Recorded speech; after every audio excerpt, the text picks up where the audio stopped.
اور جس دن 50 نمائندے بھی پہنچ گئے نا، اس دن آپ یہ جان لیجئے گا کہ جب ہمارا ایک اسد الدین اویسی 543 پہ بھاری ہے تو اس کے 50 چیلے اگر پہنچ جائیں گے تو انشاءاللہ تعالی 403 کی اسمبلی میں وہ 350 نہیں دکھائی دیں گے، وہ 85 دکھائی دیں گے سب سے اوپر۔ لیکن اس سے پہلے ہمیں اپنی نیت، ہمیں اپنے جو ہے جذبات، ہمیں اپنی ہر ایسی چیزیں جو ہم کو گمراہیت کی طرف لے جاتی ہے، جو ہمارے اندر تکبر، انا، غرور، حسد پیدا کرتی ہے، اس کو ہم کو درکنار کرنا پڑے گا۔ اگر ہم اس کو درکنار نہیں کریں گے، اگر ہم اس کو کنارے نہیں کریں گے تو ظاہر سی بات ہے اللہ ہم کو رسوا کر دے گا، ذلیل کر دے گا۔ اور اسی ذلت سے بچنے کے لیے میرے بھائیوں، اس چیز کو آپ کو ہم کو سمجھنا پڑے گا۔ اس رسوائی اور ذلت سے اگر بچنا ہے تو ہم کو سیکریفائز کرنا پڑے گا، اپنی نفس کو سیکریفائز کرنا پڑے گا، نفسیات خواہشوں کو سیکریفائز کرنا پڑے گا۔ اور اس سیکریفیکیشن کے لیے ہم کو اپنے اندر اپنے گریبان میں جھانکنا پڑے گا، اور ایک سوال کا جواب ضرور دیجیے گا کہ کیا میں نے کوئی بھی آج تک ایسا کام کیا ہے، ہو سکتا ہے میری نظروں میں نہ ہو، آپ لوگوں کی نظروں میں ہو، کہ جس سے کل ہند مجلس اتحاد المسلمین یا میرے قائد کے اوپر کوئی داغ لگا ہو۔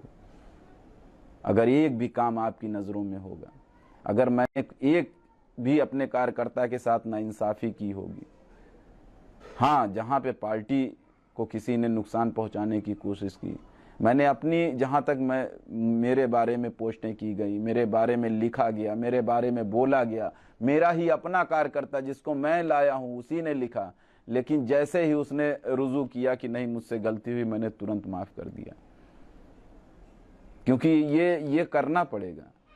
میں نے پارٹی کے اتحاد کے لیے کام مجھ کو کرنا ہے، مجھے اپنی انا کے لیے کچھ نہیں کرنا ہے، مجھے اپنی انا کے لیے کوئی ایسی چیز نہیں کرنی ہے، کیونکہ انا صرف اللہ کے لیے، انسان کے لیے نہیں ہے۔ آج بھی جو پارٹی سے باہر ہیں اور ادھر ادھر منہ مار رہے ہیں، ادھر ادھر پھر رہے ہیں، آج بھی وہ آئیں رجوع ہوں، پارٹی کے لیے کام کریں، میں ان کو نہیں روکوں گا۔ پارٹی میں اتحاد کے لیے، قوم کو اتحاد کا پیغام دینے کے لیے بیرسٹر صاحب آئے ہوئے ہیں، کل ہند مجلس اتحاد المسلمین آئی ہوئی ہے، تو ظاہر سی بات ہے آپ کو انہی کے جھنڈے کے نیچے کام کرنا پڑے گا، الگ سے ہٹ کر کے نہیں کام کرنا پڑے گا۔ اور رہی بات جو لوگ امیر کی تائید کرنا چاہیے، امیر کی تائید کرنا چاہیے، امیر کی تائید بے شک لازمی ہے، لیکن امیر کے غلط پہ سوال پوچھنا بھی اسلام سکھاتا ہے۔ سوال کرنے کا حق سب کو ہے، سب کر سکتے ہیں، اور بہتر لیڈر وہی ہے جو اپنی جنتا کے سامنے کھلے منچ پہ بیٹھ جائے اور کہے کہ مجھ سے سوال کرو، اس کو فکر ہو کہ کہیں مجھ سے کسی کے ساتھ زیادتی تو نہیں ہو رہی، کہیں میرے ہاتھوں سے کسی کے ساتھ ظلم تو نہیں ہو رہا، کہیں میں اپنی جو ہے نفسیاتی تسکین کے لیے کسی کے ساتھ ظلم تو نہیں کر بیٹھا۔ یہ سمجھنا پڑے گا۔ میں نے اس لیے کل ہند مجلس اتحاد المسلمین کا پرچم پکڑا ہے کیونکہ مجھے یہ لگا کہ کل ہند مجلس اتحاد المسلمین حق اور سچ کی جماعت ہے، اور حق اور سچ میرا اسلام سکھاتا ہے بولنا، اس لیے کل ہند مجلس اتحاد المسلمین کے ساتھ میں کھڑا ہوں، اور انشاءاللہ تعالی ہمیشہ کھڑا رہوں گا۔ مجھے کسی چیز کی لوگ ابھی یہ سمجھ رہے ہوں گے، لوگ بہت ساری بات، میں نے جتنی محنتیں کی ہیں، میرا اللہ گواہ ہے کہ میں نے مجلس کو آگے بڑھانے کے لیے کتنی محنتیں کی ہیں۔ میں صرف یہ نہیں کہ میں چیلنج کر رہا ہوں، اس کا پروف موجود ہے میرے پاس کہ میں نے مجلس کو آگے لے جانے کے لیے لائیو آ کر کے لوگوں کو موٹیویٹ کرتا تھا، زمین پہ اتر کر کے سنگٹھن بناتا تھا، پھر نکڑ سبھائیں کرتا تھا، جو میں نے یہاں 2016 سے ہی شروع کر دی تھی۔ نکڑ سبھا کوئی جانتا نہیں تھا کہ نکڑ سبھائیں بھی اس طرح انداز میں کی جاتی ہیں۔ آج الحمدللہ، آج اتنی طبیعت خراب ہونے کے بعد میں نے ہفتے میں 2 3 نکڑ سبھائیں کی ہیں، اور جب طبیعت ٹھیک رہتی ہے تو ہفتے میں 5 نکڑ سبھائیں میں کرتا ہوں۔ یہ کس کے لیے؟ کہ کیا میں نہیں جانتا کہ پارٹی میں میرے خلاف سازش چل رہی ہے؟ کیا میں نہیں جانتا کہ میرے خلاف کون کون ہیں؟ میں سب جانتا ہوں، لیکن مجھے किसी चीज़ की लालच नहीं इसलिए कर रहा हूँ, मुझे अपने कायद की वो मेहनत दिखाई देती है जो हज़ारों किलोमीटर का सफ़र करता है।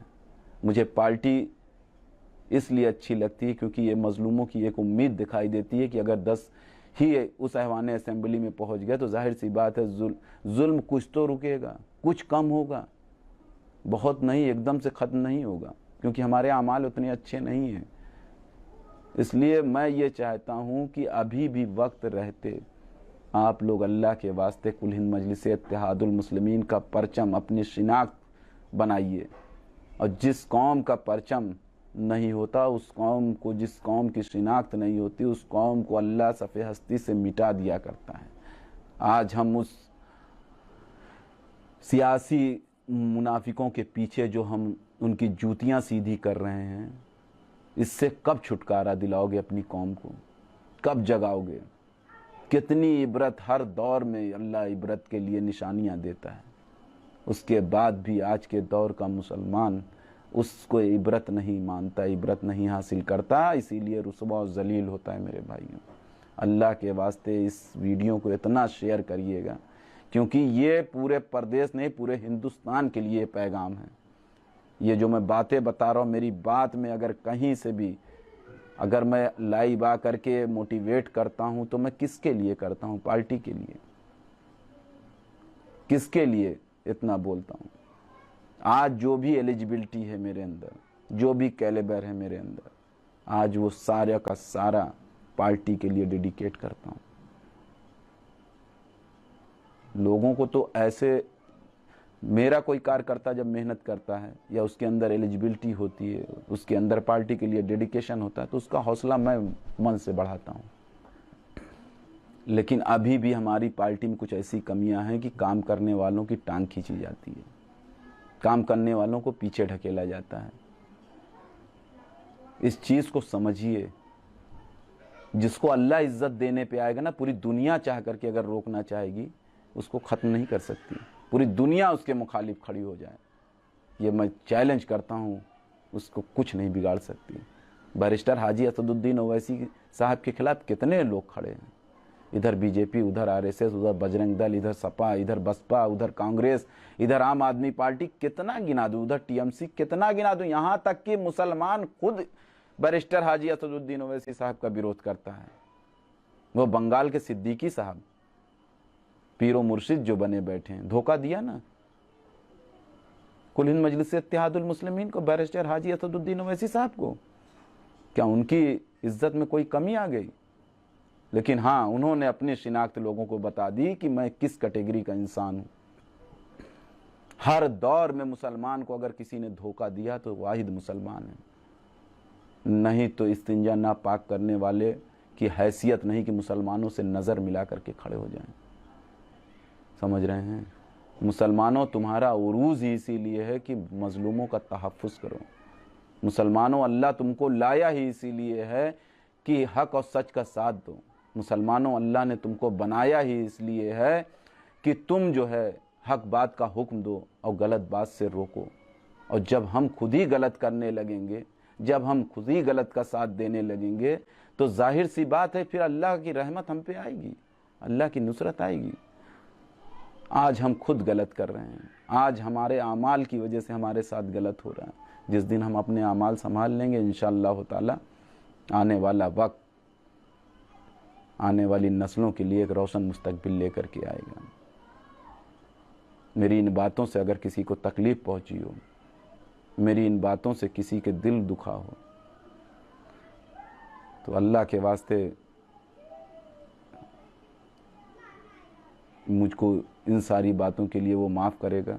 लेकिन मैं जब तक इस सीने में एक धड़का दिल है, जब तक सांस आ रही है, तब तक हक और सच के साथ बोलता रहूँगा। और मैं न डरने वाला हूँ और न झुकने वाला हूँ, भले ही टूट करके बिखर जाऊँ। लेकिन आपकी दुआएं मेरे साथ अल्हम्दुलिल्लाह ऐसी हैं कि वो ना बिखरने देती हैं, ना टूटने देती हैं और ना झुकने देती हैं। तो अल्लाह के वास्ते आप हमारे लिए दुआ करते रहिएगा।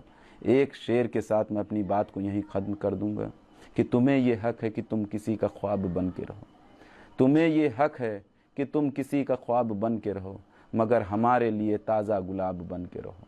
اور چراغ بن کے رہو گے تو ہوا بجھا دے گی، چراغ بن کے رہو گے تو ہوا بجھا دے گی، یہ مشورہ ہے میرا کہ آفتاب بن کے رہو۔ واقع